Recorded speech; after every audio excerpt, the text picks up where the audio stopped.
바이든 미국 대통령 방한의 관전 포인트 조목조목 되돌아보고 향후 한미 관계의 발전 방향 오늘 국방 포커스에서 심도 있게 다뤄보겠습니다.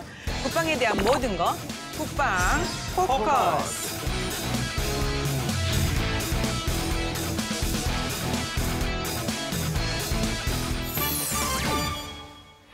바이든 미국 대통령의 방한의 의미 짚어보고요. 향후 한미 관계에 대해 전망해보기 위해서 전문가들 모셨습니다. 안녕하세요. 각자 소개 부탁드리겠습니다. 안녕하십니까. 국방대학교 정한범입니다. 안녕하세요. 국립외교원 미주연구부 민정훈입니다. 네, 안녕하세요. 강원대학교 정치외교학과 정구연입니다. 지난달 바이든 미국 대통령이 2박 3일 일정으로 한국을 방문했습니다. 당시 그 영내외 안보 상황이 좀 불안정한 가운데 정상회담이 개최되고 또 한국을 방문했는데 어떻습니까, 민 교수님? 예, 잘 아시는 것처럼 한국 신정부가 출범한 지 11일 만에 한미 정상회담이 열렸습니다. 그리고 윤석열 대통령이 대선 기간 때부터 한미 동맹을 재건하고 한미 동맹을 포괄적 전략 동맹으로 강화한다. 이것을 새 정부의 대외정책 기조의 핵심으로 계속 반복적으로 언급을 해왔기 때문에 과연 출범한 11일 만에 열리는 한미 정상회담에서 어떠한 성과를 거둘 수 있을까 이거에 대해서 기대와 더불어서 우려도 많이 있었습니다. 네. 그렇지만 짧은 기간에도 불구하고 새 정부에서 준비를 잘해서 앞으로의 뭐 과제도 있겠습니다만 그래도 전반적으로 봤을 때 우리 정부에서 내세웠던 한미동맹 재건 그리고 한미동맹을 포괄적 전략동맹으로 강화하는 그 목적에 부합하는 그러한 공동 성명 그리고 이와 더불어서 윤석열 대통령과 바이든 대통령이 어떻게 보면 상견례잖아요. 네. 그 부분에 있어서 두 분이 굉장히 많은 시간을 함께하면서 신뢰를 쌓는 그런 모습을 보여주셨기 때문에 향후 몇 년 임기 동안에 한미 관계가 정상 외교에 있어서 굉장히 훈훈하게 진행할 수 있을 것이다. 그런 기대를 갖게 하는 정상회담이었다 이렇게 말씀드릴 수 있겠습니다. 네, 두 분의 케미가 잘 맞았다 이런 평가 벌써 나오더라고요. 그렇죠. 네. 예, 센터장님, 새 정부 출범 이후에 최단 시간 안에 열린 이 정상회담이었고 29년 만에 미국 대통령이 먼저 방한을 해서 개최한 한미 정상회담이라는 점 눈길을 끄는데요. 예, 그동안 이제 그 미국의 대통령들이 동아시아를 순방할 때 보면 대개 이제 일본을 먼저 거쳐서 우리나라를 왔었거든요. 그리고 이제 일본의 체류 시간과 한국의 체류 시간 이런 것들이 이제 비교 대상이 항상 되었기 때문에 물론 뭐 체류 시간 자체가 동맹의 중요도를 꼭 정확하게 반영한다고 할 수는 없겠습니다만 네. 왠지 또 이게 한일 간의 어떤 자존심의 문제도 있고 하다 보니까 이게 항상 이슈가 됐던 것 같습니다. 네. 그런데 물론 이번에 백악관에서 순방 순서가 중요한 건 아니다 이렇게 얘기는 했습니다만 그래도 한국을 먼저 방문했고 또 한국 정부가 출범한 지 얼마 되지 않은 상황이지만 미국의 대통령이 와서 이렇게 정상회담을 하게 돼서 아무래도 조금 이전과는 좀 다른 분위기가 연출되지 않았나 이렇게 생각을 합니다. 우리 정부가 또 새로 출범했으니까 또 먼저 방한하는 것도 의미가 있지 않을까 싶습니다. 네. 우리 센터장님이 말씀해 주셨지만 정말 그 바이든 미국 대통령이 이 동아시아 순방에서 가장 먼저 대한민국을 방문했단 말이에요. 그 일본보다도 대한민국을 먼저. 그렇게 보면은 끈끈한 한미 동맹 이거 더 앞서 나간다 이렇게 보시면 될까요? 어떻게 볼까요? 네. 물론 지금 앞서 이제 정한범 교수님께서 말씀을 하셨지만 뭐 동맹에 있어서 뭐 어떤 동맹이 더 중요하다 이렇게 말하기 좀 어려울 것 같고요. 이걸 큰 틀에서 바라본다면 지금 바이든 대통령은 동아시아 순방을 한 거거든요. 동아시아 전략 차원에서 이 두 국가를 본다라고 한다면 가장 중요한 현안은 아마 이제 IPF였을 겁니다. 이제 동아시아에 있는 동맹국들뿐만이 아니라 영내 국가들이 이제 공급망이라고 하든지 새로운 경제협력들을 만드는 게 큰 목적이었기 때문에 그런 점에 있어서 우리의 이제 좀 더 입장을 잘 듣고 뒤이은 이제 일본에서의 순방에서 그 부분들 좀 더 잘 조율하는 그런 스텝이 좀 더 고려되지 않았나 하는 생각이 듭니다. 네. 자, 바이든 미국 대통령 한국에 도착과 동시에 평택 삼성전자 반도체 공정을 방문해서 주목을 받았는데 그래서 이제 이게 방문의 목적 중에 가장 중요한 부분 아니냐, 속내를 드러냈다 이런 표현도 있는데 어떻습니까? 네. 네, 지금 바이든 대통령은 사실 11월 중간 선거를 앞두고 있습니다. 지금 그러한 상당히 중요한 시점임에도 불구하고 미국은 경기 침체를 겪고 있고 그 경기 침체의 원인 중에 하나가 이제 공급망 불안정으로 인해서 이제 인플레이션이 좀 더 높아지는 이런 상황이 있는데 이런 상황을 다스리기 위해서는 어쨌든 안전한 공급망이 상당히 중요하고 그 중에서도 이제 반도체라고 하는 부분이 상당히 중요하다라고 이제 바이든 대통령이 예전부터 많이 강조를 해왔습니다. 네. 그런 점에 있어서 한국이 이런 점에 있어서 기여를 한다라고 하는 것 상당히 고맙게 생각을 했었을 거고요. 또 이제 단순히 미국 안보뿐만이 아니라 향후 이제 중간 선거에서 큰 어떤 국내 유권자들의 지지를 얻어내는 데서 중요한 도움이 됐을 거라고 생각이 듭니다. 네, 이제부터 한미 정상회담 결과 하나하나 짚어보겠습니다. 우선 평화와 번영의 핵심 축이죠. 한미 관계와 한미 동맹의 공고함 다시 한번 재확인했다라고 볼 수 있겠는데, 민 교수님. 예, 그렇습니다. 모두에 말씀드린 것처럼 이번 정상회담의 어떤 가장 중요한 목표가 한미동맹 재건 및 한미동맹을 글로벌 포괄적 전략동맹을 강화하는 건데요. 그러니까 평화 번영의 그 핵심 축이다 이 얘기는 한반도뿐만 아니라 한반도 안보를 공고히 하는 것뿐만 아니라 이제는 모범 동맹으로서 즉 국제적 현안도 해결할 수 있는 그러한 선진국이 모인 동맹이다 이런 모습을 보여주는 그런 계기가 됐다고 생각하거든요. 그래서 잘 아시는 것처럼 이번에 나온 공동성명이 굉장히 깁니다. 네. 왜냐하면 아무래도 과거에 군사동맹이었을 때는 한반도 안보만 다뤘기 때문에 그렇게 길지가 않았는데 이제는 한반도 측면에서 즉 그 북한의 위협에 대응하기 위해서 어떻게 한미가 연합방위 태세를 강화할 것인가 이 부분 또 북한 비핵화 협정을 어떻게 할 것인가 그리고 북한의 인도적 지원이라든지 코로나19 대응 이런 부분에 대해서도 논의를 해야 될 거고요. 그게 끝나는 것이 아니라 그게 세 가지 큰 꼭지 중에 하나인 거죠. 그리고 이제 두 번째가 이제 영내 차원에서 그럼 한미 동맹이 한국이 신장된 국력을 바탕으로 해서 미국이 바라는 것만큼 국제사회가 바라는 것만큼 영내 인도태평양 지역의 평화와 번영을 위해서 어떠한 역할을 미국과 함께 할 것인가 이 부분에 대해서 논의를 해야 될 것이고요. 그리고 더 나아가서 이제 글로벌 차원에서 코로나19 대응이라든지 기후변화라든지 이런 부분에서 모범동맹으로서 한국과 미국이 어떠한 역할을 해줘야 될 것인가 이게 또 하나 꼭지거든요. 네. 그러니까 이 세 가지 꼭지를 다루다 보니까 굉장히 긴 공동성명이 나왔고요. 말씀해 주신 것처럼 이 세 가지가 하나로 합쳐졌을 때 평화와 번영의 핵심 축이다. 이런 한미동맹의 그런 의의를 찾는 계기가 되지 않았나 생각합니다. 그러니까 예정된 시간보다 정상회담이 길었습니다. 첫 만남부터 양 정상이 할 말이 많았다라는 거 아니겠습니까? 예. 네.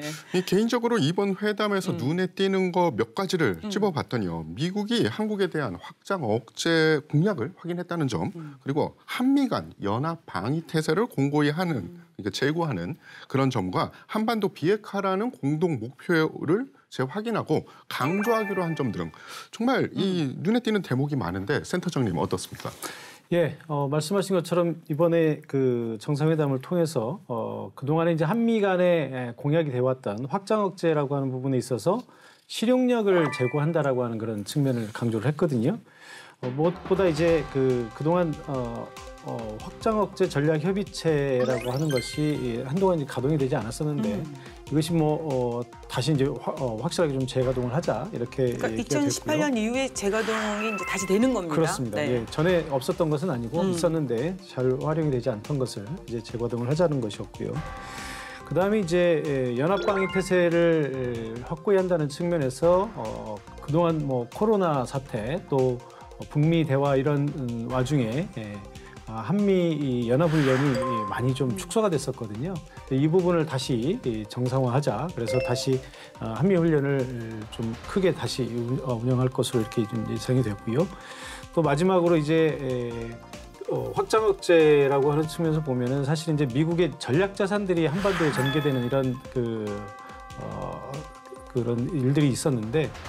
그동안에 이게 많이 좀 억제가 돼 있었어요. 이 부분을 아마 이제 실효적으로 아마 재개하지 않을까. 그러니까 혹시라도 북한의 어떤 미사일 실험이라든지 이런 사태들이 나타나게 되면 미국과 한국이 동시에 연합 전력을 투사해서 북한에 대한 위협에 대응하는 이런 모습들을 보여주지 않을까 이렇게 생각이 됩니다. 네, 같은 맥락에서 올해 들어 북한이 탄도미사일 시험 발사를 계속 해오지 않았습니까?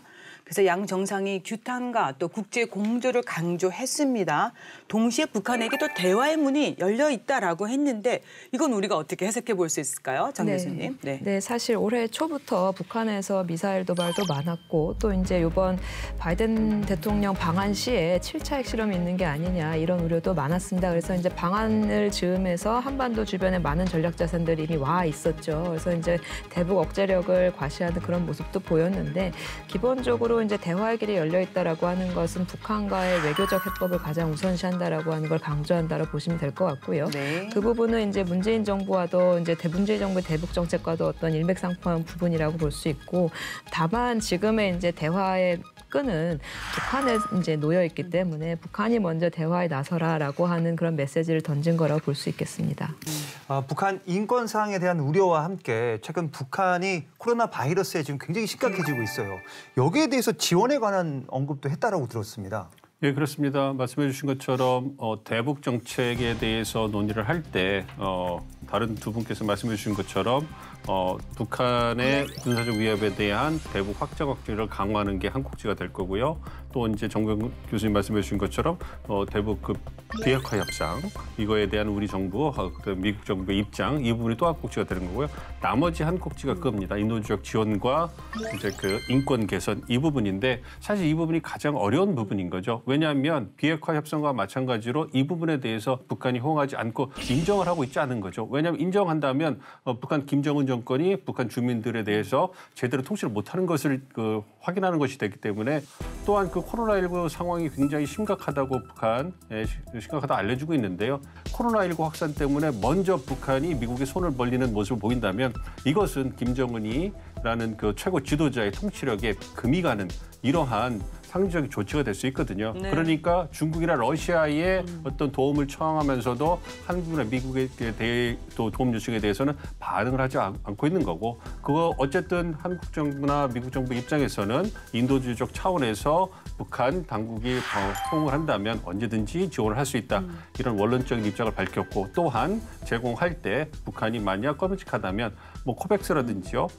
제3의 기구를 통해서 지원할 의사가 있다 이렇게 전달해도 했는데 아직까지는 북한의 호응이 없는 상황입니다. 한미 정상 간의 대화가 많이 오갔습니다. 바이든 미국 대통령의 방안 이모저모 들여다보도록 하겠습니다. 알아두면 똑똑해지는 신기한 국방 지식, 그것이 알고 싶은 지식 포커스. 안녕하십니까. 다이어트 지식 포커스. 오늘의 포커스는 지난 5월 바이든 미국 대통령이 한국을 찾았습니다.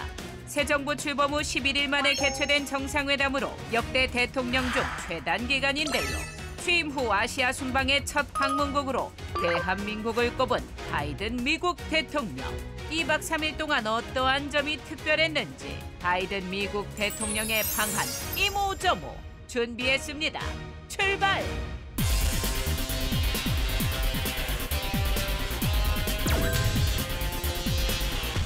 2022년 5월 20일 늦은 오후 경기도 평택시 오산 미군기지를 통해 바이든 미국 대통령이 입국합니다.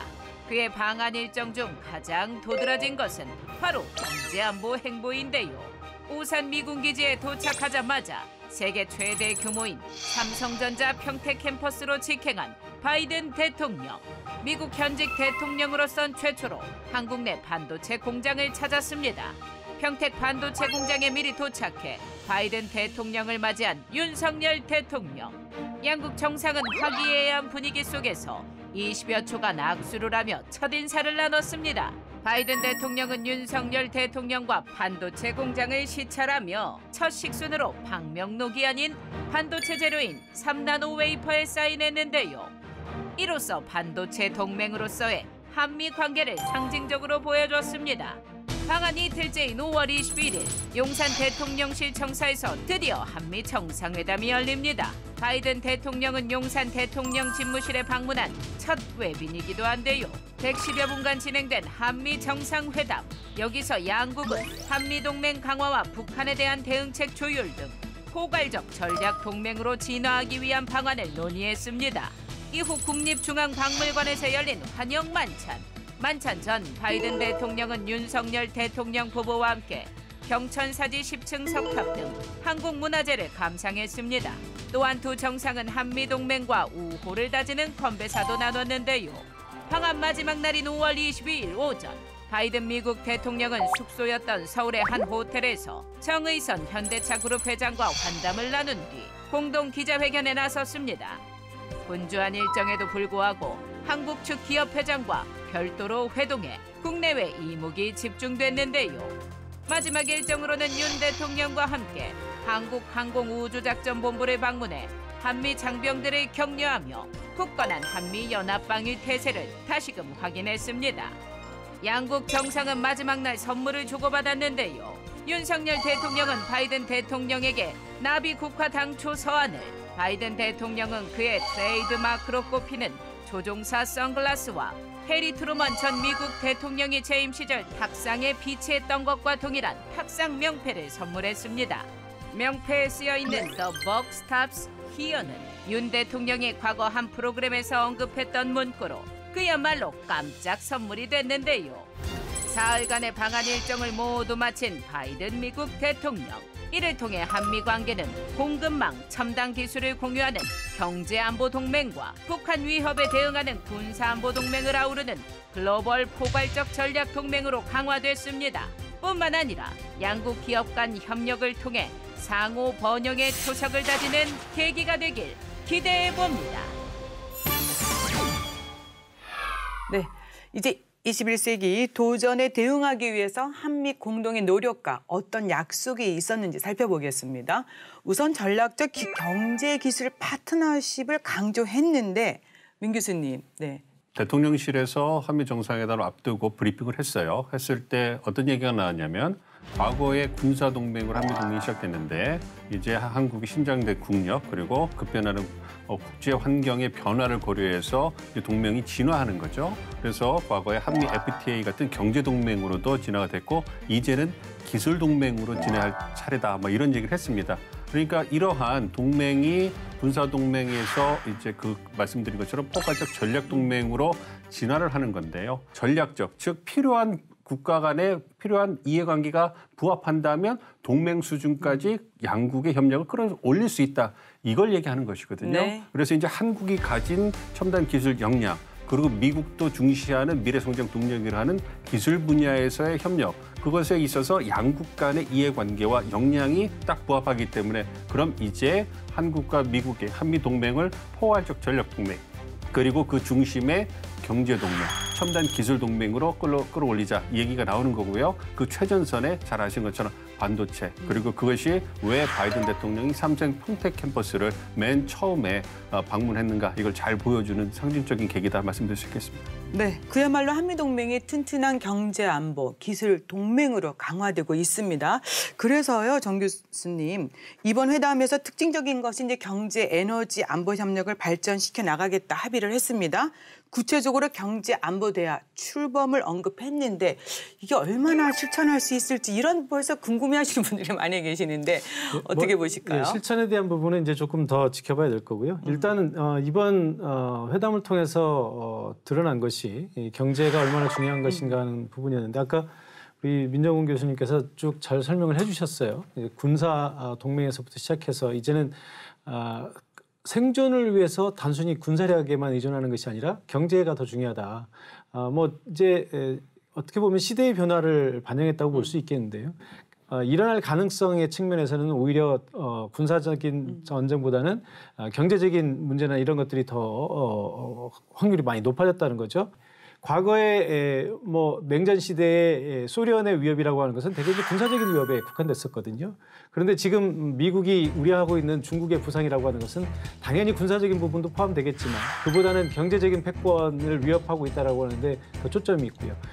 중국의 영향력이 그래서 예를 들어서 미국이 주도하고 있는 어떤 시장 질서 이런 것들을 교란할 수 있는 그런 능력을 가지고 있기 때문에 중국을 견제하기 위한 어떤 그 수단으로서 이런 경제안보 동맹을 맺고 있는 것이다 이렇게 생각을 하시면 될 것 같습니다. 그런데 이번에 회담을 통해서 사실 우리 한국과 미국 사이에 전략적인 대화 채널을 구축했는데 그 중에 하나가 NSC라는 양국의 국가안보실 간에 그러니까 경제안보 대화를 출범을 시켰어요. 네. 그러니까 이 부분이 이제 아마 앞으로 한미 간의 경제안보를 이끌고 나가는데 핵심적인 기관이 되지 않을까 이렇게 생각이 듭니다. 네, 앞으로 한미 경제안보 대화 이것도 주목을 받겠습니다. 네. 예, 또 한미 양 정상이 첨단 기술 관련해서 정부 차원뿐만 아니라 민간 협력을 강화하기로 합의한 점, 특히 인적 교류에 대한 적극 지지를 표명한 점 등이 중요한 것 같은데 정 교수님 어떻습니까? 네, 사실 이번 한미 정상회담에서 이제 논의됐던 그 첨단 기술이라고 하는 것은 AI뿐만이 아니라 로보틱스, 뭐 양자 컴퓨팅 여러 가지 이제 4차 산업혁명의 주요 기술들이 포함되어 있는데 사실 그거는 이제 산업 차원에서 상당히 중요한 기술이고 아까 말씀 많이 하셨던 공급망 차원에서 상당히 중요한 기술이기도 하지만 미국의 입장에서는 이제 미래전 차원에서 상당히 중요하거든요. 이제 미국이 이제 중국뿐만이 아니라 부상하는 위협에 어떻게 대응할 것인가 이것을 대응하기 위해서 이제 이런 첨단 기술들이 많이 활용된 어떤 군사 전략이라고 하든지 작전 계획들이 이미 수립되고 있습니다. 그러한 점에 있어서 동맹들 간에 이러한 기술을 같이 개발하는 것은 상당히 중요한 작업이다라고 보시면 될 것 같고요. 이거를 이제 민간 협력 차원에서 한다라고 하는 것은 사실 우리나라나 미국 같은 경우는 기술 개발의 혁신이라고 하는 것이 민간 영역에 있습니다. 국가가 주도해서 하는 것보다는 민간 영역에서 좀 더 빠른 속도로 그다음에 좀 더 창의적으로 나타나는 부분들이 있기 때문에 그런 점에 있어서 인적 교류가 상당히 중요하다라고 이제 강조가 되는 것이고 또 이제 미국의 중요한 경쟁국 같은 경우 중국과 비교했을 때 사실 인재 풀 크기도 사실은 동맹국들과의 협력이 상당히 중요한 부분이 있습니다. 단순히 얘기하면 이제 중국의 인구라고 하든지 미국의 인구수를 비교해 보면은 연구자의 풀도 상당히 이제 격차가 있기 때문에 그런 점에 있어서 동맹국들과의 협력이 상당히 중요하다 이렇게 이해하시면 될 것 같습니다. 이 미국의 기술 수준이 뭐 세계 초일류 아닙니까? 이런 미국이 우리와 기술 협력을 같이 해서 뭐 강화시키겠다. 이거 굉장히 뭐 시너지가 높아질 것 같은데 어떻게 보십니까? 네, 그렇습니다. 말씀해 주신 것처럼 미국의 기술력이 거의 모든 그 첨단 기술 분야에 있어서 초일류거든요. 그러니까 쉽게 말씀드리면 그러한 반도체라든지 AI라든지 양자 컴퓨팅이라든지 로보틱스 이런 거의 모든 미래 성장 동력 분야에 있어서 원천 기술은 미국이 많이 거의 독점하고 싶다 이렇게 말씀드려도 과언이 아닐 거예요. 사실 작년에 바이든 행정부가 출범하고 나서 그런 핵심 그 기술과 첨단 산업 부분에 있어서 그 검토를 해봐라 하는 그 행정명령을 내려가지고 한 몇 개월에 걸친 그런 그 보고서가 작성이 돼서 나왔는데 어떤 얘기가 나왔냐면 반도체라든지 다른 그 첨단 기술 분야에 있어서 이 미국이 주도권을 갖고 있지만 그 제품들이 거의 동아시아에서 생산된다는 거예요. 네. 그리고 이제 한국과 일본, 대만 같은 국가들이 있고 또 중국 시장이 굉장히 크기 때문에 중국의 의존도가 크다는 겁니다. 그렇기 때문에 이런 공급망이 만약에 동아시아에 특히 중국과의 관계에서 문제가 생기면 미국이 공급망이 있어서 안정적으로 공급하기 어려울 것이다. 그래서 대책을 세워야 된다. 그래서 단기적으로 내세운 것이 그 생산 시설을 미국으로 다시 돌리는 위쇼어링이라는 걸 하는 것과 더불어서 그것만 가지고서는 수요를 다 충족할 수가 없기 때문에 어떻게 해야 되냐? 믿을 수 있는, 신뢰할 수 있는 동맹들과 함께 생산을 해야 된다. 그것에 바로 한국이나 일본, 대만 같은 국가가 있는 겁니다. 물론 장기적으로는 이제 그러한 시설 자체를 미국으로 되돌리는 그러한 계획을 갖고 있습니다만 어쨌든 간에 미국이 그러한 그 첨단 기술 분야에서 이제 주도권을 유지하기 위해서는 그 자신이 신뢰할 수 있는 국가가 계속 생산을 해줘야 되는데 그것에 이제 그 최전세에 있는 것이 한국인 거고요. 네. 그래서 그런 분야를 그러한 것을 고려해 본다면 미국의 그 어떤 그 설계 능력과 한국의 생산 능력이 결합이 된다면 시너지 효과를 거둘 수 있을 것이다. 그러한 부분을 고려해서 이번에 경제안보, 첨단 기술 동맹이 이루어진 그러한 배경이라고 말씀드릴 수 있겠습니다. 네, 설명 감사드리고요. 또 이번에 정상회담에서 눈에 띄는 대목 중에 하나가 한미 양국 간의 국방 산업 분야 협력일 텐데 여기에서도 의미 있는 협력이 나왔을 텐데요. 센터장님. 예, 말씀하신 것처럼 국방 분야에서도 이게 그 일종의 이제 공급망과 관련된 이런 내용일 수 있겠는데요. 국방 상호 조달 협정이라는 것이 이제 체결이 됐는데 이것은 이제 무슨 얘기냐면 우리가 이번에 우크라이나 전쟁을 보면서 군수의 역할이 얼마나 중요한가를 또 우리가 확인했어요. 그러니까 21세기의 전쟁인데 물자가 제대로 조달이 안 돼서 전쟁을 졌다 이런 얘기들이 나오는 게 참 어떻게 보면 굉장히 아이러니한 상황이지요. 한국이나 미국이나 다 이제 전쟁을 하기 위해서도 군수, 국방 물자가 조달이 돼야 될 텐데 여기에는 그냥 단순히 뭐 트럭으로 어떤 무기들을 실어 나르고 이런 수준의 것을 얘기하는 것이 아니고 새로운 무기들을 개발한다든지 어떤 기술이라든지 표준화, 그러니까 어떤 한국이 만든 무기와 미국이 만든 무기가 만약에 서로 호환이 되지 않으면 동맹을 유지하는 데 어려움이 있지 않겠습니까? 네. 그러니까 한국이 지금 최근에 아시다시피 방산 부분에서 굉장히 두각을 나타내고 있어요. 우리 첨단 기술을 바탕으로 해서 우리 미사일이라든지 또는 그 요격 미사일 같은 것 이런 것들을 만들어서 좀 해외 수출을 하고 있는데 이게 이제 점점 더 커질 가능성이 높습니다. 그러면 아마도 일정 부분 미국이 한국에 의존하는 부분이 생길 것이고 한국은 당연히 또 미국에 의존하는 부분이 있고요. 그러면 향후에 한미 간의 무기의 호환성이라든지 이런 부분이 이제 크게 문제가 될 가능성이 높습니다. 그러니까 어떤 무기의 개발에서부터 그다음에 생산 그리고 뭐 조달까지 이런 모든 것들을 다 상호 운용이 편리하도록 만들어가는 이런 관점에서 이런 국방 상호 조달 협정이 추진이 되고 있는 것입니다. 예, 글로벌 공급망 안정성에 대한 인식도 한미 정상이 공동으로 인식한 부분이죠. 안전하고 지속 가능하며 회복력이 있는 글로벌 공급망. 민 교수님, 한미 협력 하에 점점 가속화되겠죠? 예, 그렇습니다. 이번 그 한미 정상회담에서 바이든 대통령이 보여준 행보는 현재 바이든 행정부, 즉 미국 행정부가 미중 경쟁, 미국 전략적 경쟁에 있어서 어느 부분에 초점을 맞추고 있다는 걸 분명히 보여준 그런 행보라고 생각이 됩니다.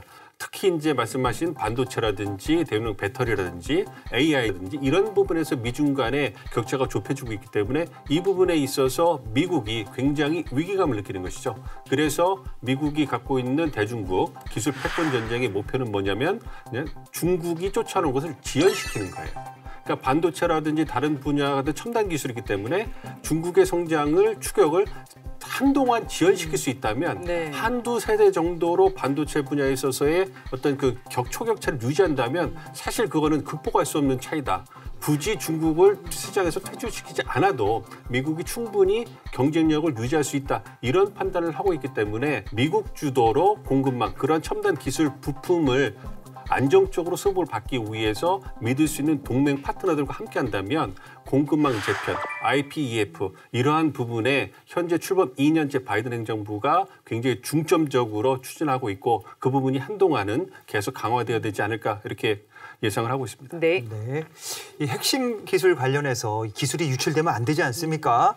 이 국가 안보와 경제 안보 침해를 예방하기 위해서는 핵심 기술 관련한 협력도 긴밀히 해나가야 될 텐데 이 내용도 논의가 되었나요? 예, 그 공급망이라고 하는 것이 많은 분들께서 지금 계속 말씀을 하고 계시지만 단순히 어떤 1, 2차 산업뿐만이 아니라 3, 4차 산업까지 이제 그다음에 또 이제 그 이후에 이제 최근에 첨단 기술까지 이제 확대되고 있는 부분이 있거든요. 근데 이제 바이든 행정부 같은 경우는 미국의 맥락에서 말씀을 드리면 출범 직후에 공급망 보고서를 만든 적이 있어요. 그러니까 이제 미 행정부 전반에 걸쳐서 한번 공급망을 확인해 보라라고 해서 국무부에서부터 국방부까지 뭐 상업 이제 전 분야에서 살펴봤는데 앞서 말씀하신 것처럼 국방부조차 이제 군수 물자에 있어서 중국에 의존한 부분이 상당히 많았다라고 하는 게 사실은 미국에 상당히 큰 충격이었고 그것이 이제 코로나19로 인해서 좀 더 이제 심화되게 이제 인식이 된 부분이 있습니다. 이제 그것이 이제 아까 말씀하셨던 이제 트럼프 행정부 당시에 어떤 믿을 만한 이제 파트너들과의 협력 이려고 하는 부분과 맞물려서 지금 첨단 기술 관련해서도 그런 공급망 재편 과정이 있다라고 보시면 될 것 같아요. 근데 중요한 거는 지금 이런 공급망 재편이라고 하는 것이 단순히 미국만 있는 것이 아니라 중국도 하고 있고 미국과 중국이 아닌 국가들도 하고 있어요. 그건 다시 말해서 첨단 기술이 여러 블록을 통해서 지금 통제를 당하고 있다라고 하는 걸 볼 수가 있는데 그런 점에 있어서 앞으로 지금 한미 간에도 지금 공급망 관련해서 이제 첨단 기술 관련 조기 경보 시스템도 만든다라고 하고 아마 수출 통제 관련 조치도 아마 나올 거라고 생각이 듭니다. 그런 식으로 한미 간에 공유할 수 있는 기술의 영역이 넓어진다면 한국에게도 상당히 좀 좋은 부분이겠지만 네. 앞으로는 경쟁이 좀 더 심화되지 않을까 싶습니다. 네. 분명히 한미 간에 또 기술 분야 관련해서 새로운 변화가 일고 있다. 이렇게 우리가 분석을 해볼 수 있겠는데요. 이번 한미 정상회담의 그 결실이랄까요? 매우 구체적입니다. 강력국 회의, 또 장관급 대화 신설 등 이런 가시적인 성과가 어떻게 구체적으로 실현될 수 있을지 추진에 대해서 센터장님 한 말씀 부탁드리겠습니다. 네, 이번에 이제 경제 안보가 핵심적인 화두가 되다 보니까 결국 이제 공급망이 가장 큰 이슈고요. 그래서 이제 공급망이라고 하는 것은 이제 앞서 말씀드린 것처럼 정상적인 우리가 과거에 봤던 국가들 간의 상호 의존에 의해서 상호 신뢰에 의해서 안정적으로 공급되던 것들이 이제 어떤 시장의 교란이나 이런 것들이 이제 일어나는 것이거든요. 그러니까 여기에 대해서도 양국 간의 조기 경보 시스템을 구축하자라고 하는 이제 합의가 됐어요. 그래서 네. 아마 이 공급망을 재편하고 상호 투자함으로 인해서 한미 간에 서로 상호 보장을 높일 가능성이 높고요. 이것을 위해서는 이제 정부 간의 대화뿐만 아니라 민간 간의 대화들도 촉진할 것이고요. 특히 공급망을 확보하기 위해서 양국 간의 장관 회의를 신설하기로 했는데. 아마 이제 6월에 어쩌면 그 첫 장관 회의가 열리지 않을까 이런 생각도 좀 해보고요. 지금 한미 간에 합의된 사항을 보면 장관급 회담, 차관급 회담을 연 1회 이상 갖자. 네. 지금 이렇게 합의가 돼 있고요. 그다음에 이제 이런 그 한미 간의 합의를 바탕으로 해서 아까 말씀이 나왔던 IPEF 같은 인도 태평양 경제 프레임워크 이것을 통해서 한국, 미국과 또 협조할 수 있는 주변국들과 이 협의를 좀 더 확대해 나가는 이런 방향으로 지금 추진해 나가고 있는 것 같습니다. 네. 그리고 이제 이번에 우크라이나 사태에서도 우리가 인지하고 있듯이 글로벌 에너지 시장 변동성이 굉장히 급증하는 상황 아닙니까? 그런 상황에서 이제 한미 정상이 에너지 공급망 확보를 위해서 공동의 협력을 강화하자라고 했는데 뭐 반가운 결정 아니겠습니까? 이 부분에 대해서 민 교수님 조금 더 부연 설명해 주세요. 예, 말씀해 주신 것처럼 이제 우크라이나 전쟁으로 인해 가지고 에너지 위기가 전 세계에 닥쳤다고 말씀드릴 수 있겠고요. 저희도 실생활에서 느끼지 않습니까? 네. 주유를 하러 가면 그 어떤 기름값이 너무 많이 올라가지고 정말 쉽지 너무 않죠. 많이 올랐어요. 예, 그래서 네. 저도 요즘 대중교통만 이용을 하고 있습니다만, 어쨌든 저희가 그 정말로 좋아하는 밀가루라든지 네. 이런 식량 안보 부분에 있어서도 곡생지대인 우크라이나 전쟁이 남에 따라서 굉장히 타격을 받고 있고요. 그러한 부분을 고려해서 한국과 미국이 또 우선 화석연료에 있어서 공급에 있어 가지고 양국이 협력을 통해 가지고 양국 간의 안정적인 공급선을 유지하는 것과 더불어서 이제 다른 국가에도 지원을 할 수 있는 그러한 협력 관계를 강화하겠다. 이걸 명문화한 것이고요. 그리고 미국이 잘 알려주신 것처럼 제일 산유국입니다. 예전에 세일 협력을 통해 가지고 이제 그 석유라든지 가스에 있어 가지고 굉장히 중요한 산유국이기 때문에 우리가 이제 미국과의 협력을 증대시켜 가지고 이제 그 미국으로부터 그 석유나 가스를 안정적으로 공급을 받는다면 이것도 우리의 에너지 안보에서도 도움이 될 거고요. 이 부분과 더불어서 이제 주목받는 부분이 이제 이건 화석연료에 관한 그런 협력이잖아요. 그러나 이제 한국과 미국이 기후변화에 대응하기 위해서 탈산소, 그다음에 탈화석연료를 갖다 주장을 하고 있기 때문에 그거를 대신할 수 있는 원전이라든지요, 재생에너지 이런 부분에 대해서 협력을 증대하겠다. 이런 부분에 대해서 보다 더 방점을 가지고 이번 공동 성명에 명시가 됐다. 이렇게 말씀을 드릴 수도 있겠습니다. 예, 한미 정상이 원자력과 관련해서 협력을 확대하고 보다 더 회복력 있는 원자력 공급망을 구축하기로 합의를 했는데요. 한미 에너지 안보 관련 협력 센터장님 어떻게 진행될 것 같습니까? 예, 원자력이 그동안 이제 우리 사회에서 굉장히 좀 뜨거운 이슈였습니다. 탈원전이라고 하는 이슈 때문에 그랬는데 이제 어쨌든 새 정부가 들어서면서 탈원전에서 다시 원전으로 복귀하는 이런 입장을 가지고 있기 때문에 앞으로 원전 산업에 대해서는 정부가 특별히 관심을 갖지 않을까 이렇게 생각이 되고요. 그런데 이제 그 원전의 국제적인 동향을 좀 보면 사실 그 미국이나 이런 그 서방 국가들이 원전에 대해서 잠깐 손을 놓고 있는 사이에 지금 국제 시장에서 보면 러시아가 굉장히 두각을 나타내고 있어요. 그래서 러시아 중심으로 지금 원전 시장이 재편되고 있다라고 하는 그런 평가도 나오고 있는데 아마 이 부분에 대해서도 미국이 굉장히 관심을 가지고 있을 거고요. 또 우리도 이번에 이제 원전에 대해서 특별한 관심을 갖고 있기 때문에 한미 간의 원전에 관한 전략적 협력이 좀 강화될 가능성이 높다 이렇게 봅니다. 그래서 이번에 합의된 내용을 보면 단순히 공동으로 어떤 해외 시장에 진출한다든지 이런 부분만이 아니라 국제적인 어떤 표준을 만들어내는 원자력에 대한 표준을 만들어내는 것 또 원자력 하면 또 우리가 평화적인 에너지의 부분도 있지만 정반대로 또 이게 무기로 사용될 수 있는 부정적인 부분도 있기 때문에 네. 이 원자력 사용과 관련해서는 굉장히 예민한 국제적인 규범들이 있어요. 근데 이 부분에 대한 어떤 비확산에 관련된 표준이라든지 이런 것들까지도 아마 좀 확대해서 양국 간의 고위급 위원회가 열리지 않을까 이렇게 생각이 됩니다. 네. 네. 원전 기술 이전이나 수출 협력, 사용 후 뭐 핵 연료 관리 등 핵 안보를 위한 협력도 심화된다고 하는데 자, 구체적인 합의 내용 그 의미를 좀 짚어주시면 좋을 것 같습니다. 예, 말씀해 주신 것처럼 이제 미국과 한국이 해외 원전 시장에서 이 협력 강화를 위한 국가는 협력을 할 거다. 그리고 이제 한미 원전 기술 이전 그리고 수출 협력에 관한 양해각서도 체결을 할 거고 사용 후 핵 연료 관리 그리고 원자력 수출 진흥, 연료 공급 확보 등 이런 협력을 심화시킨다고 하는데요. 여전히 원전의 어떤 원전 기술을 확보하고 있는 건 미국이고요. 그렇지만 생산에 있어서 과거 미국 내에 어떤 원전 사고로 인해 가지고 생산을 포기해 버렸어요. 그래서 이제 그 정 교수님 말씀해 주신 것처럼 그 이후에 중국과 러시아가 원전 시장을 거의 독점하다시피 했는데 이번에 러시아는 그 우크라이나 사태로 인해 가지고 원전 그 시장에 그 참여할 수 있는 그러한 권리를 박탈당할 그런 위기에 있기 때문에 중국만 남아 있는 거죠. 네. 그래서 어떻게 보면 미국이 다시 원전 시장에 있어서 어떤 그 장악력을 이제 확대할 수 있는 좋은 기회가 된 것이고, 근데 생산 시설이 없잖아요. 네. 그렇기 때문에 미국의 원전 기술과 한국의 생산 시설이 합쳐지면 시너지 효과가 날 것이다.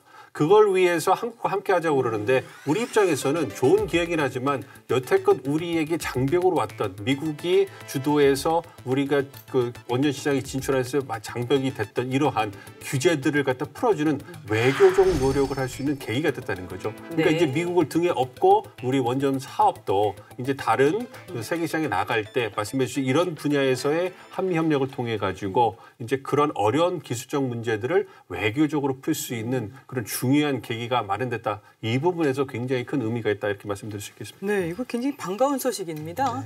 예, 또 미국 주도 소형 모듈 원자로 기술에 우리가 이제 참여한다. 즉 이제 기초 인프라 프로그램에 참여하기로 한 거에 대해서 미국이 환영한다라고 했는데 이런 부분은 또 우리가 어떻게 해석해 볼 수 있을까요? 네, 최근에 앞서 많은 선생님께서 말씀하셨지만 원자력 관련해서 많은 경쟁이 있습니다. 특히 SMR 같은 경우는 전 세계적으로 많은 경쟁이 있는 기술 개발에 있어서 경쟁이 있는 부분이기 때문에 상당히 일단은 선점을 하는 부분이 중요하긴 한데 이제까지 한국은 2018년도 이후에 어떤 한미 원자력 고위급 회담이 일어난 이후에 이러에 대해서 아무것도 이제 발전이 없었던 부분이 있습니다. 네. 그래서 이제 이것을 제기한다는 의미도 있고요.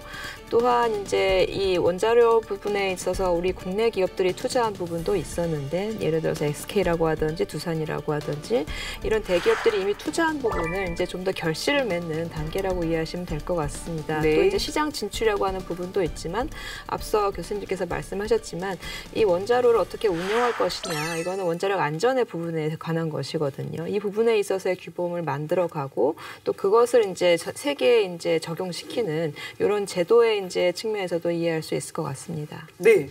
우크라이나 전쟁에서 아주 극명하게 드러난 점이 있죠. 우주 영역의 중요성입니다. 우주 강국 미국과 우주 분야 관련해서 뭐 전방위적인 협력을 강화하기로 했는데 이 부분은 센터장님, 예, 우리가 좀 잘 봐야 되지 않겠습니까? 물론입니다. 네. 이번에 이제 우크라이나 전쟁을 보면서 많은 전문가들이 러시아가 우크라이나를 점령하는데 2주가 채 걸리지 않을 것이다라는 전망들을 많이 내놨거든요. 근데 아시다시피 지금 러시아는 지금 우크라이나에 가서 수렁에 빠져 있는 거고요.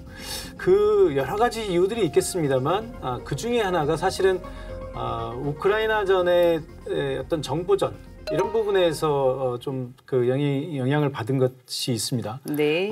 사실 이제 이 부분이 좀 예민하긴 한데 왜냐하면 미국이 우크라이나를 지켜준다는 그 약속을 저버리고 실제 참전은 하지 않았습니다만 우크라이나 군인들이 싸우고 있지만 실제로 두뇌 역할은 미국이 하고 있다 이런 얘기들이 나오고 있거든요. 왜냐하면 미국이 가지고 있는 그 가공할 만한 위성 정보 이런 사진이라든지 이런 정보들을 가지고 이것을 우크라이나에다가 제공을 하고 있죠. 이것을 기반으로 해서 우크라이나가 러시아 군들이 오는 길목마다 지키고 있으면서 러시아군을 격퇴를 하고 있는데요. 여기에서 이 우주가 얼마나 중요한지 현대전에서 이 부분을 우리가 알 수 있는 거고요. 그런 의미에서 지금 그 이번 그 한미 정상회담을 통해서 국방우주 파트너십을 강화를 하기로 했거든요.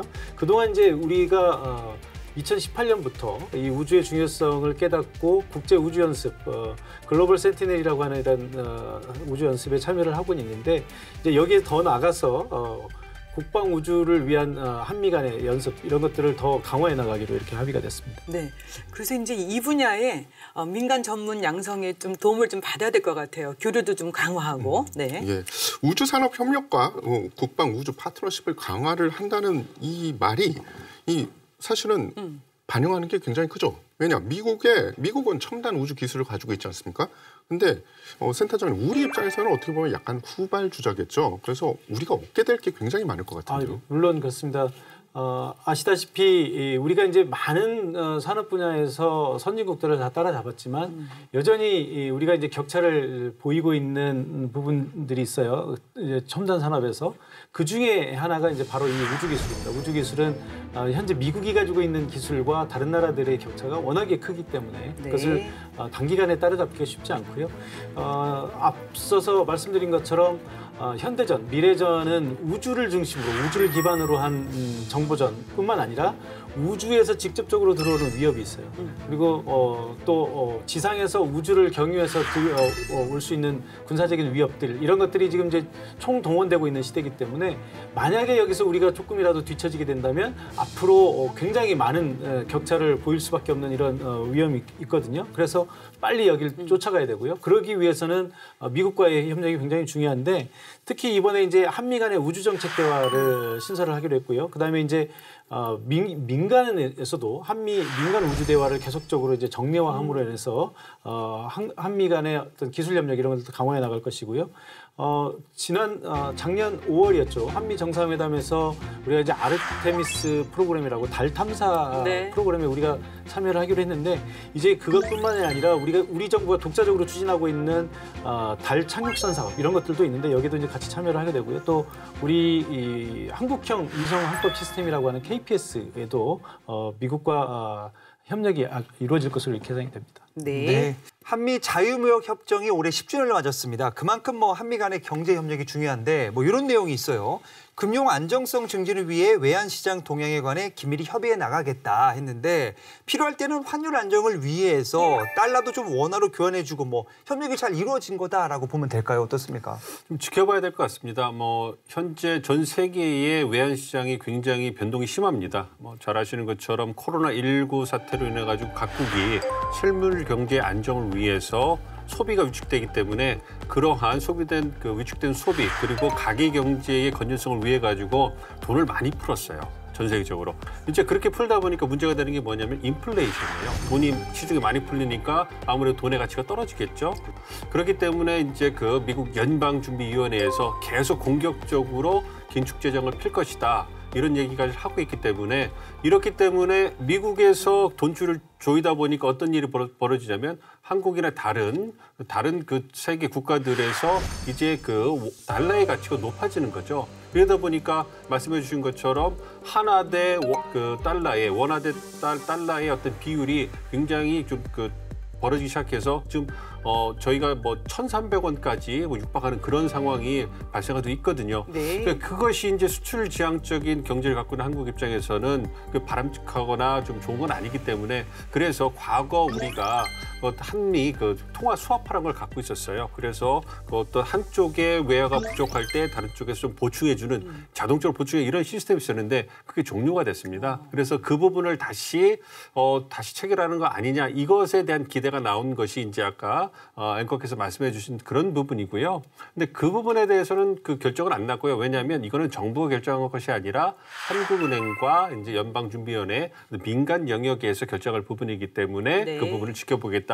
이런 얘기를 했고요. 그렇지만 말씀해 주신 것처럼 외환시장의 안전성을 위해서 한미 당국이 노력을 하겠다. 그런데 이런 부분이 정상 간의 어떤 공동성명이 나온 것은 거의 이례적이기 때문에 네. 이것은 군사라든지 안보 경제 기술 동맹뿐만 아니라 외환 시장에 있어서도 한미 간의 어떤 협력을 증진하겠다. 이런 상징성을 보여주는 좋은 그러한 계기라고 할 수 있겠습니다. 예.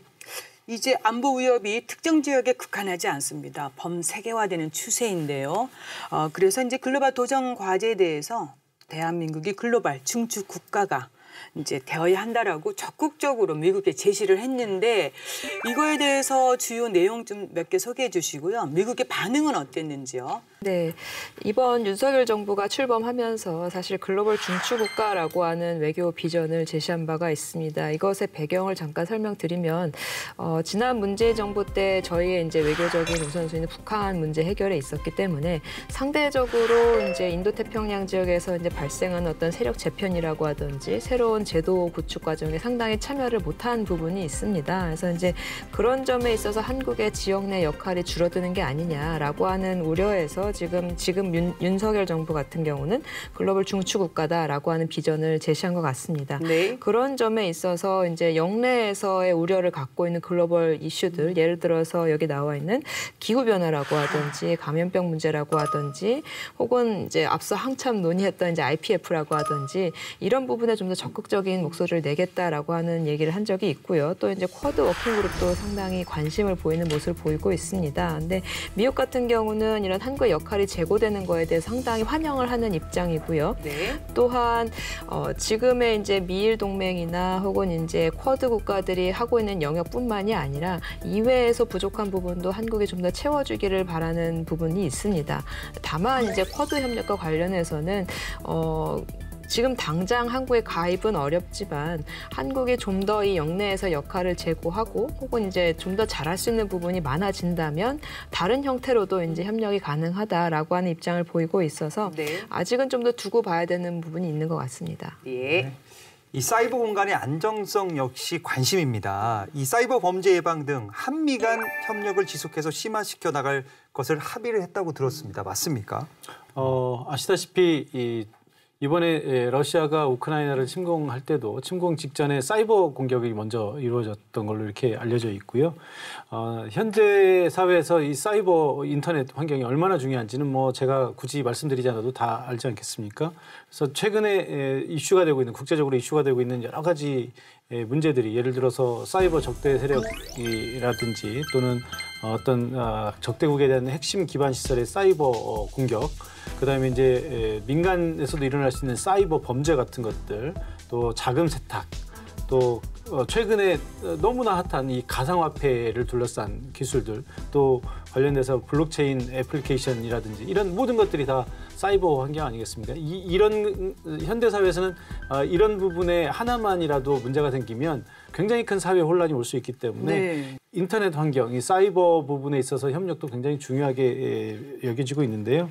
그래서 이번에 이제 인터넷의 미래를 위한 선언에 대한 지지를 이렇게 표명을 했고요. 또 아울러서 한미 간의 사이버 정책 협의회 또 사이버 워킹 그룹을 통해서 사이버 위협에 대한 양국 간의 어떤 공동 대응 이런 것들을 강화해 나가기로 이렇게 합의가 됐습니다. 네, 우크라이나 사태에 대한 한미 입장 표명과 동시에 지금 계속해서 언급이 되고 있는 인도태평양 경제 프레임워크 IPEF를 통해서 이제 양국의 긴밀한 협력을 해 나가기로 했는데 요 의미를 조금 더 강조해 주시겠습니까, 민 교수님? 예, IPEF는 미국 주도의 그 다자간의 경제 협의체라고 말씀을 드릴 수가 있겠습니다. 그래서 이것이 뭐 전통적인 무역 협정이라 이런 건 아니고요. 네. 그러니까 새로운 그 통상 의제에 대한 그러한 협의를 하는 그러한 협의체다 이렇게 볼 수가 있겠는데요. 주로 논의되는 부분이 이제 공정하고 회복력 있는 무역, 그리고 공급망 회복력, 그리고 인프라 청정에너지, 그리고 조세와 반부패 이런 분야들이에요. 근데 네. 이런 부분들은 어떻게 보면 새로 논의되는 부분들이기 때문에 국제적인 표준이 없는 상태입니다. 뭐 예를 들어서 반도체라든지 배터리, 미래차, AI 데이터, 그리고 5G, 6G 이런 분야가 공급망 강화라든지 디지털 경제 이런 부분에 들어가 있는 것이기 때문에 이런 그 새로운 그 통상 의제들에 대해서 미국 주도로 신뢰할 수 있는 첨단 기술을 가진 선도국들과 함께 논의를 해 나가자는 것이죠. 이렇게 미국 주도로 공급망을 강화하자고 하다 보니까 이제 중국이 반발할 수밖에 없는 거예요. 왜냐하면 중국도 그러한 미래성장 동력 부분에 있어서 굉장히 많은 관심을 갖고 있는데 미국 주도로 자신들은 실제적으로 배제되면서 그런 논의를 하다 보니까 어떻게 보면 중국의 반발은 예견된 거다 이렇게 말씀드릴 수 있겠습니다.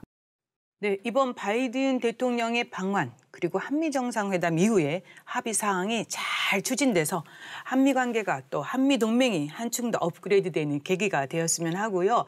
자, 세 분 전문가 분들께 앞으로 한미 관계 어떻게 발전시켜 나가면 좋을지 조언이나 당부 말씀 듣겠습니다. 네, 사실 출범한 지 얼마 안 된 윤석열 정부가 이런 한미 정상회담을 그래도 무리 없이 치른 거에 대해서는 상당히 좋은 시작이라고 생각이 들고요. 다만 지금의 미국과 한국의 이제 외교 정책적 우선순위는 상당히 다릅니다. 그러니까 이제 미국 같은 경우는 어쨌든 인도 태평양 전략 차원에서 이제 강대국 경제를 가장 우선시하고 있고 한국도 역시 중추 국가로서의 역할을 제고하고자 하지만 여전히 북한 문제가 남아 있기 때문에 이 부분을 한미 동맹 차원에서 어떻게 조율할 것인가. 이 부분은 상당히 좀 조심스럽게 그리고 이제 계속해서 소통을 통해서 해결하는 그런 노력이 필요하다고 생각합니다. 네, 정말 양국 간의 소통 채널 계속 잘 가동되어야 될 것 네네. 같습니다. 뭐 합의한 걸 잘 이행해야 되는 거 아니겠습니까? 예. 네, 센터장님. 네. 사실 그 정권 출범이 며칠 되지 않은 상황에서 한미 정상회담이 열렸기 때문에 사실 그 어려움이 많이 있었을 것으로 예상이 됩니다. 근데 거꾸로 이제 한미 정상회담 조속한 시일 내에 했기 때문에 이것을 바탕으로 우리 이 정부의 외교안보 전략, 이제 그랜드 플랜이 나와야 되겠죠. 그리고 이제 거기에 바탕해서 우리 대북 정책에 대한 밑그림도 나와야 될 거고요. 뭐 앞으로 지금 이제 많은 합의들이 이루어졌는데 이것을 잘 성공적으로 이끌기 위해서는 무엇보다 우리의 어떤 외교안보의 어떤 큰 그림, 이것을 빨리 그려내는 것이 무엇보다 중요하다 이렇게 생각을 합니다. 네, 민 교수님. 예, 모두에 말씀드린 것처럼 이번 한미 정상회담의 큰 주제가 한미 동맹 재건 및 그리고 포괄적 전략 동맹으로 강화했거든요. 이 부분에 대해서 어떤 그 좋은 성과를 얻었다고 그 평가를 하고 있습니다만 또한 과제도 있겠죠. 그것이 이제 북한과의 관계, 중국과의 관계입니다. 한미 동맹을 재건하고 군사 협력을 한미 간에 강화하다 보니까 또 북한을 자극할 수도 있을 것이고요. 그리고 이제 대북 억제력을 강화하다 보니까 이제 북한 비핵화 협상에 있어가지고 아직까지 원론적인 수준에서 또 벗어나지 못하는 이런 부분이 있거든요. 이 부분이 이제 윤석열 정부가 풀어나가야 될 대북 정책에 있어서 또 하나의 숙제라고 생각을 하고요. 이와 더불어서 포괄적 전략 동맹으로 한미 동맹을 강화하다 보니까 미국과의 관계는 강화되고 좋아지고 있는데 반면에 우리에게 또 다른 중요한 파트너인 중국과의 관계가 어려워지고 불편해질 수 있거든요. 이 부분을 어떻게 관리할 것인가, 이 부분이 또 윤석열 정부가 가진 중요한 과제라고 생각을 하고 있습니다. 그렇기 때문에 계속 그 윤석열 정부에서 메시지를 중국 측에 내보내고 있거든요. 한중 관계는 계속 좋게 지속이 될 것이고 한중 협력은 지속될 것이다. 이러한 그 메시지를 내고 있기 때문에 북한 관련된 문제뿐만 아니라 중국 관련된 문제에 있어서도 지속적인 원칙을 기반으로 해서 일관성이 있는 메시지를 내보내서 관계를 잘 관리해 주시기를 기대를 해봅니다. 네, 새 정부 출범 이후 첫 정상회담. 기대 속에서 또 한편에 우려의 목소리도 있었는데 잘 마무리가 됐습니다. 세 분 전문가가 지금 계속해서 언급해 주신 대로 성공적인 또 실질적인 결과를 도출해내기 위해서 지혜를 또 모아야 되겠습니다. 세 분도 계속해서 좀 많은 조언을 새 정부에 해주시길 또 부탁드리겠습니다. 도움 말씀 잘 들었습니다. 급변하는 세계 안보 정세 변화 속에서 한미 관계는 공고한 동맹 관계를 유지하는 가운데 안보 동맹을 넘어 경제 기술 동맹 등 포괄적 동맹 관계로 지속적으로 발전해 갈 것입니다. 국방에 대한 모든 것 국방 포커스 오늘 여기까지입니다. 저희는 다음 시간에 다시 찾아뵙겠습니다. 감사합니다. 감사합니다.